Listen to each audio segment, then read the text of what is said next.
El poder de saber es una presentación de Farmacia SAS, a tu lado donde estés.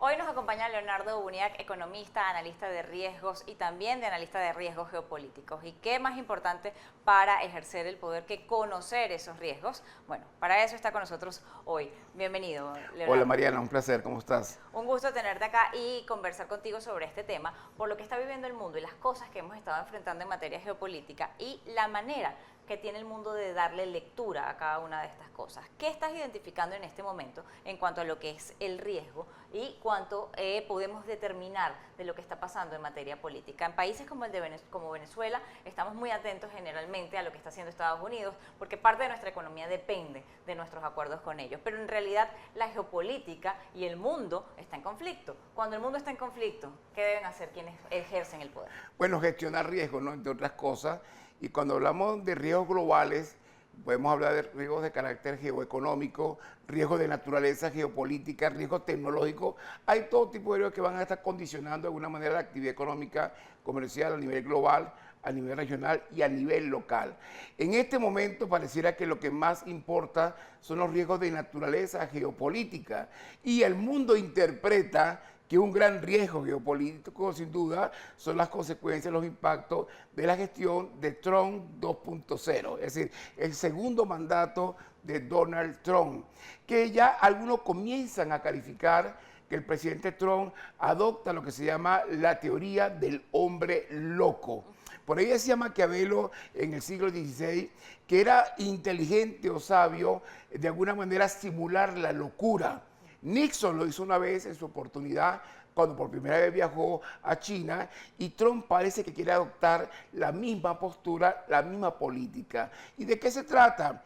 De enviar un mensaje, por cierto, en contraste de cualquier lógica geopolítica, enviar un mensaje a adversarios y aliados, ¿verdad? De que yo estoy total y literalmente loco. Es decir, soy desenfrenado, desmedido, voluble y claramente impredecible, lo que significa que soy capaz de cualquier cosa. Porque un loco es capaz de cualquier cosa. No te fíes. Y no te fíes, porque además no tengo conciencia definitivamente de las consecuencias que yo puedo generar. Nixon lo hizo con el botón nuclear cuando varias veces, en una forma creíble, amenazó a la antigua Unión Soviética. Bueno, ya vemos lo que Trump ha venido haciendo últimamente y es enviando mensajes a aliados y adversarios. Comenzamos, como tú recuerdas muy bien, con los aranceles a Canadá y a México, aquellas medidas extremas contra Colombia por el tema de la deportación de los ilegales, de los inmigrantes ilegales, y hemos visto consecutivamente esta práctica que de alguna manera rompe con lo que se llamaba el antiguo orden económico internacional, es decir, ese orden económico que nace a partir del 45 y que muchos presidentes norteamericanos mantuvieron, pues se ha roto por completo. Trump, como te decía, desafiando cualquier lógica geopolítica, rompe con ese antiguo orden. Cuando hablamos de ese orden y sobre todo esa promesa que él ha hecho de devolver a Estados Unidos a esa época dorada, estamos hablando de una economía que no está en sus mejores condiciones y está muy lejos de ser esa economía dorada. Es correcto, y estamos hablando que comienza entonces a citar a hombres como William McKinley, el famoso monte Denali, el monte más grande de América del Norte, le cambia el nombre y le pone William McKinley, porque fue aquel presidente que llevó a Estados Unidos a ultramar, es decir, derrota a España, conquista Puerto Rico, se gana Cuba, anexa Guam, anexa Filipinas, anexa Hawái, y por supuesto, como es asesinado en el año 1901, no lo pudo lograr, lo hizo más tarde Teddy Roosevelt, anexando el canal de Panamá. Y Trump quería anexar Groenlandia. Y bueno, Trump reedita esa historia diciéndole a Dinamarca, yo quiero Groenlandia. Y yo quiero al canal de Panamá por una sencilla razón, porque puedo. Entonces, básicamente el mundo está en este momento en alerta Esto implica, por supuesto, desafíos y riesgos muy importantes, pero Trump también tiene desafíos geopolíticos muy grandes. Lo tiene en la costa oriental de la China, con un potencial conflicto en el 2027 entre China y Taiwán, los tiene en el Medio Oriente, los tiene en el Mar Báltico y los tiene en Ucrania. Así que de alguna manera, si llevamos esto a Venezuela, la manera inteligente de hacerlo es hacerlo a través de la vía del mercado petrolero. Porque sabemos que Venezuela es una economía petrolera en todos los aspectos. ¿Por qué? Porque es monoproductora, porque es monoexportadora y porque es monodependiente de la actividad petrolera. Y esto nos lleva, por supuesto, al tema de las sanciones, al tema de una potencial o no revocatoria de la licencia para las empresas operativas, especialmente para Chevron. Ahora, ¿cuál es la realidad? Que el mercado petrolero en este momento tiene desafíos muy importantes. Los principales corredores energéticos del mundo, Mariana, están en jaque porque están envueltos en verdaderos avisperos geopolíticos. ¿Y qué consecuencia tiene esto? Que en este momento las empresas transnacionales norteamericanas, incluyendo Chevron, se están desglobalizando, se están deslocalizando, comprando o produciendo petróleo en mercados cercano o en países amigos, lo que en inglés llaman nearshoring o friendshoring. Es decir, ya Estados Unidos no está comprando petróleo en el Medio Oriente y sorpresivamente, y esto es una primicia para el no petrolero, para el venezolano no financiero o no económico, Venezuela acaba de desplazar a Arabia Saudita como tercer proveedor de petróleo. Y si no se revoca la licencia, este año va a desplazar a México como segundo proveedor. Es decir, estaría Canadá, México y Venezuela para el cierre de 2024, pero potencialmente Venezuela podría desplazar a México como segundo proveedor y esto plantea interrogantes sobre cuál es el futuro de las noticias recientes que hemos observado con relación al tuit que el presidente Trump por ahí lanzó sobre el tema de una revocatoria o no de las licencias. Efectivamente, faltaría ver cómo va a ejecutar esta práctica. Sin embargo, antes de llegar allí, me gustaría consultarte cuál es tu visión respecto a lo que Chevron ya también venía planteándose respecto a eso. Cuando hablas de deslocalizarse y desglobalizarse, vemos que recientemente habían adquirido un bloque importante en Guyana. Entonces, ¿cuál es la visión que podemos estar viendo de lo que las propias empresas americanas están haciendo? Sí, la realidad, como te decía, es que el mercado petrolero es un gran entramado de productores y consumidores que están unidos o vinculados por corredores energéticos. Los principales reservorios de crudo, de hidrocarburos, gas y petróleo del planeta, ¿cuáles son?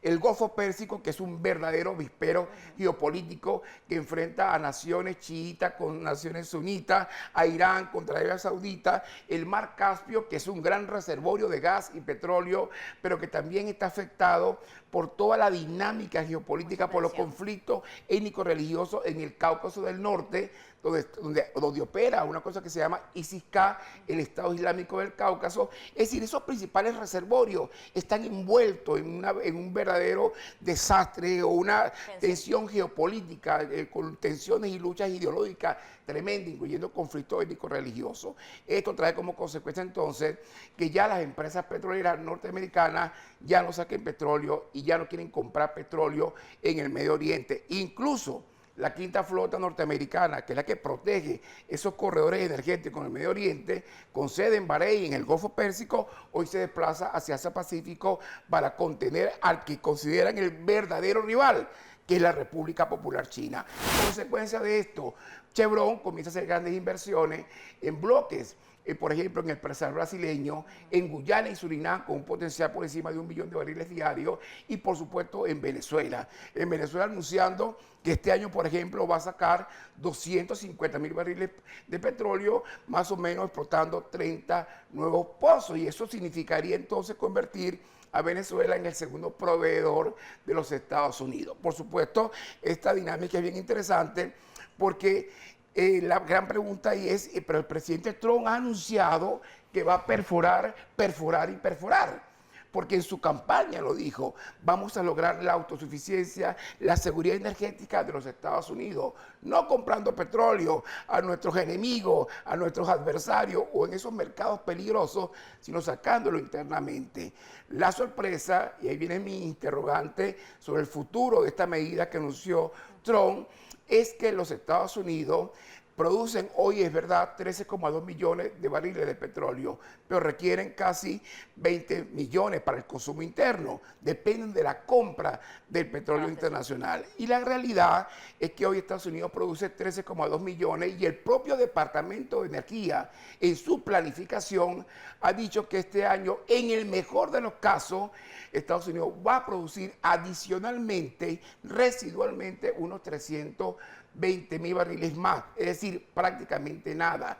¿Por qué? Porque no se trata de perforar, perforar y perforar, porque los productores pequeños, medianos y grandes norteamericanos hoy le agradecen a Donald Trump cuando él dice vamos a desregular y crear incentivos para perforar, perforar y perforar. Pero le dicen, presidente, muchas gracias por los incentivos, muchas gracias por la desregulación, pero resulta que no es usted el que decide cuánto petróleo se va a producir, es el mercado, son los precios del petróleo y es la rentabilidad de sacar, de extraer ese crudo. ¿Por qué? Porque el crudo norteamericano es muy costoso y es más caro que el crudo venezolano. Sacar petróleo de esquisto cuesta casi $60. Sacarlo en el Ártico, sacarlo en Alaska cuesta casi $70. Sacarlo en Venezuela cuesta 30. Y eso entonces plantea y le va a plantear a Donald Trump interrogantes definitivamente muy, pero muy importantes. Además que no tiene el Estado, no es dueño del petróleo. No, no es dueño del petróleo. Adicional a todo esto. Ahora, cuando hablamos del hombre loco y de esa teoría que él podría estar aplicando para tratar de hacerse dueño de cosas y para amedrentar básicamente a quienes necesita tener en sumisión, porque básicamente el poder finalmente busca la sumisión de otros. Es correcto. Bueno, básicamente es una teoría que ha sido exitosa en muchos casos, y lo fue en el caso de Nixon. Cuando Nixon viaja a China, se hizo famoso, solo Nixon viaja a China, obviamente fue catalogado de loco y el objetivo de ir a China era hacer grandes inversiones financieras para sacar a China ¿de dónde? De la órbita soviética. Bueno, hoy la estrategia de Trump es algo similar, intenta a través de la amenaza creíble obtener concesiones de adversarios, obtener concesiones de sus aliados. Por eso entonces esa teoría de enviar inclusive mensajeros, enviar mensajeros a diferentes lugares del mundo diciendo, oye Mariana, te conviene conversar y negociar con Trump, porque te cuento que él está literalmente loco. Y si está literalmente loco es capaz de cualquier cosa y no va a medir las consecuencias. Entonces, obviamente, cuanto mayor sea la demencia, o cuanto mayor sea la percepción de lo voluble y lo impredecible que soy, la amenaza es más creíble. ¿Y si se encuentra otro loco? Y entonces la pregunta es, ¿qué pasa si se encuentra otro loco o peor, si está verdaderamente loco? Y entonces estamos metidos en un gran problema. Porque la realidad es que la teoría del hombre loco es que no está loco, sino se hace loco. El problema está que descubramos que está verdaderamente loco. O otra cosa importante, una falla de la teoría, el hombre loco también tiene error de cálculo y puede equivocarse. Y si se equivoca, las consecuencias pueden ser imponderables. Así que entonces es un escenario definitivamente de grandes desafíos, de grandes retos que impone definitivamente estar atento, planificar, pero revisando todos los días.